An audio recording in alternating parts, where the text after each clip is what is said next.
বন্ধুরা, দয়া করে কানে হেডফোন লাগান এবং বাচ্চারা ভিডিও থেকে দূরে থাকো, পরে আমাকে দোষ দেবেন না। তো শুরু করি। এই মালটাকে নিয়ে আমি একটা ভিডিও বানিয়েছিলাম। সেই ভিডিওতে আমি বলেছিলাম যে এক্স্যাক্টলি কি ঘটনা ঘটেছে সেই সম্বন্ধে আমি বিস্তারিত বিবরণ দিয়েছিলাম।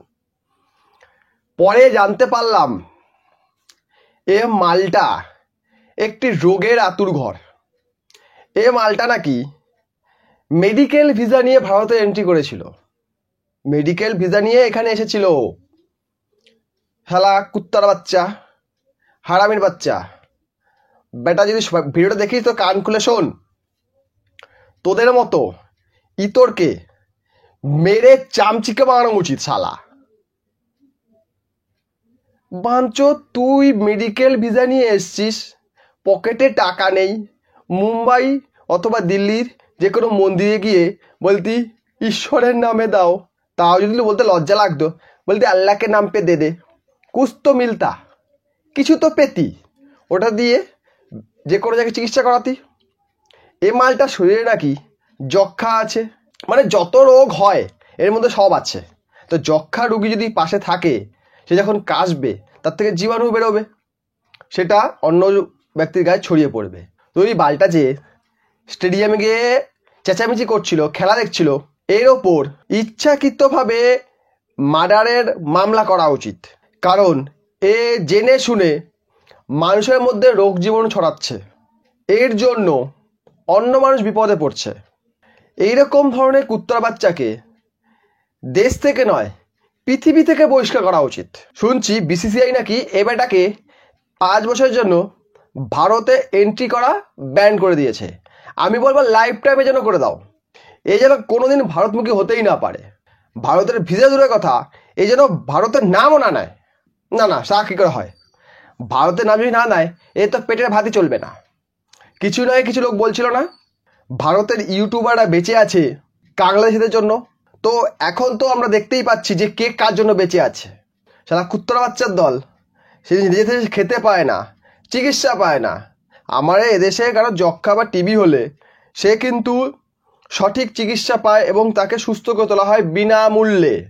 আমাদের দেশে যক্ষা নিয়ে জনসচেতনতামূলক প্রকল্প নেওয়া হয়েছে, যেখানে মানুষকে বোঝানো হচ্ছে যক্ষা হলে আপনি কি করবেন কি করবেন না। আপনি প্রথমে হসপিটালে যাবেন, গিয়ে চিকিৎসা করাবেন, এবং চিকিৎসা করালে আপনি উল্টে পয়সা পাবেন, আপনাকে দিতে হবে না, আপনি উল্টে পয়সা পাবেন।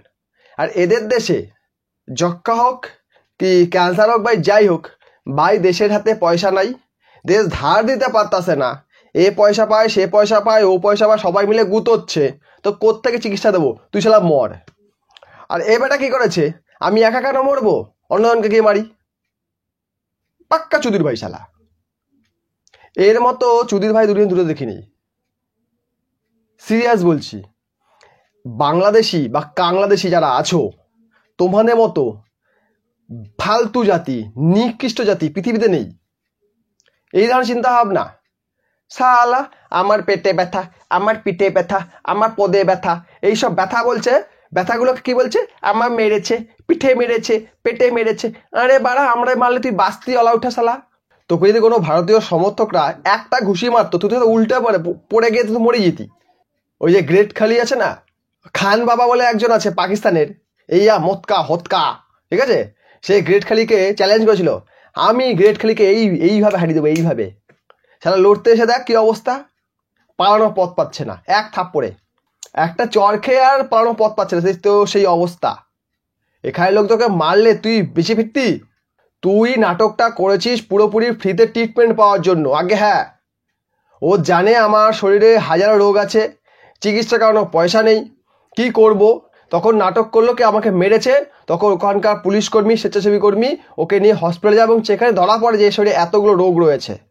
মানে কত বড় চুদির ভাই শালা, ফ্রিতে চিকিৎসা করবে বলে এই রকম নাটক করলো, আর দোষ দিল কি ভারতীয় ওকে মেরেছে।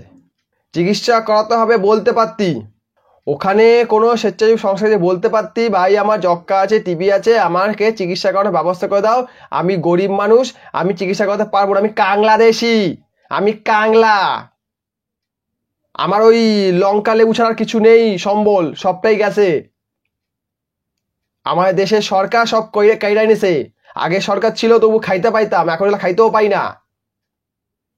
তা বলতে পারতি, বললে পরে দেখতি তোকে নিশ্চয়ই সে সাহায্য করতো এবং তোর চিকিৎসা হতো। এরকম নাটক করা কি দরকার ছিল? এরপরে তো আমার ইচ্ছা করছে বাংলাদেশি সমর্থক দেখলেই জুতো দিয়ে পেদায়, শালা হারামির দল।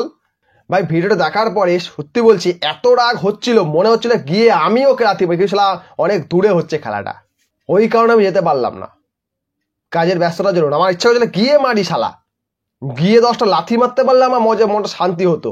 শালার বাচ্চা, ওকে নাকি মেরেছে। শালা বাংলাদেশিরা এত বেধা বাচ্চা, শালা শালাদের জন্মের ঠিক নেই। পাকিস্তানিদের সেনাদের দ্বারা তো ওদের মায়েদের ইয়ে মারা হয়েছিল, সেই কারণে সাথে জন্ম হয়েছিল, সেই সাথে এই অবস্থা। শালা এখন পাকিস্তানকে চুমু খাচ্ছে, চুমু চুমু পাকিস্তানের সঙ্গে চুমু খাচ্ছে, কারণ বাপের সঙ্গে চুমু খেতে হবে না। বেজন্মার দল শালা, হারামির বাচ্চা। ভাই কাংলুস যারা আছে, যাদের বেজন্মা, যাদের ওই পাকিস্তানিদের সেনাদের যাদের জন্ম, তাদেরকে বলছি, অন্য কাউকে না। সব কাংলু গায়ে মাখবে না, ঠিক আছে? সব বাংলাদেশি গায়ে মাখবে না, তাদেরকে বলছি যারা পাকিস্তানের সেনার দ্বারা জন্ম হয়েছে, যাদের বাপের ঠিক নেই, তাদের বলছি বেশি ভারত বিরোধিতা দেখিও না, ভারত বিরোধিতা বেশি দেখাতে এসো না। ভারত তোমাদের একদম হুগা মেরে ছেড়ে দেবে একবারে। হুগা বোঝো তো? পোদ মেরে ছেড়ে দেবে একবারে। তো কাংলুস, কান খুলে শোন, ভারত বিরোধিতা যত বেশি করবি তত বেশি অধঃপতনে যাবি, তত বেশি মরবি।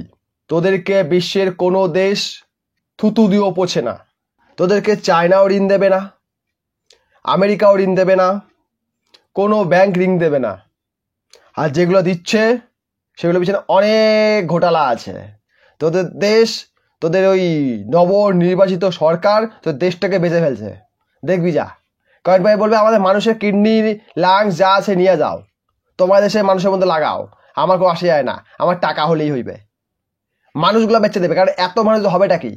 এইটুকু জায়গা, 1 কোটি থেকে 1.5 কোটি লোক থাকার জায়গা, সেখানে যদি 17-18 কোটি লোক থাকে, তত মানুষ হবেটা কি? তোদের দেশের সরকারের কাছে তোদের জীবনের দাম নেই, তোদের জীবনের দাম নেই। তোর খেতে কি পাবি? খেতে 5টা বছর এত রোগ জ্বালা, তুই ঠিক করে খেতে পাইতি তাহলে এই রোগ জ্বালা শরীরে হতো না। তো তোর এই সুপার ফ্যান নাকি, তোর নাম দিয়েছে কি টাইগার রবি টাইগার। তোর বাপ টাইগার ছিল না, মা টাইগার ছিল না ভাই? হ্যাঁ, তোর মাকে কোন টাইগার এসে করে গেছিল যার ফলে তুই জন্মেছিস? টাইগার নাম দিয়েছে তোর। তোর নাম টাইগার নয়, তোর নাম গিরগিটি হওয়া ভালো উচিত ছিল। গিরগিটি, বুঝলি? গিরগিটি, তোর গিরগিটি হওয়া উচিত ছিল। টাইগারে বাচ্চা। ওই তোর টাইগার কেমন ডাকে রে, শোনা দেখে একবার ডেকে। ডাকা তো বিড়ালে আওয়াজও বেরোবে না মুখ থেকে। টাইগার শালা বাংলাদেশি মানেই চিটিংবাজ একদম। আজ অব্দি আমরা যত কাণ্ড দেখি সেখানে দেখতে পেয়েছি বাংলাদেশি মানেই চিটিংবাজ, 90% চিটিংবাজ শালা। কিছু বাংলাদেশি আছে যারা ভদ্র সভ্য, কিছু আছে, তো ম্যাক্সিমামটাই সেটা চিটিংবাজ। তো যাই হোক, ভিডিও ভালো লাইক করবেন, কমেন্ট করবেন, শেয়ার করবেন, চ্যানেল সাবস্ক্রাইব করবেন। ভিডিও দেখার জন্য অসংখ্য ধন্যবাদ।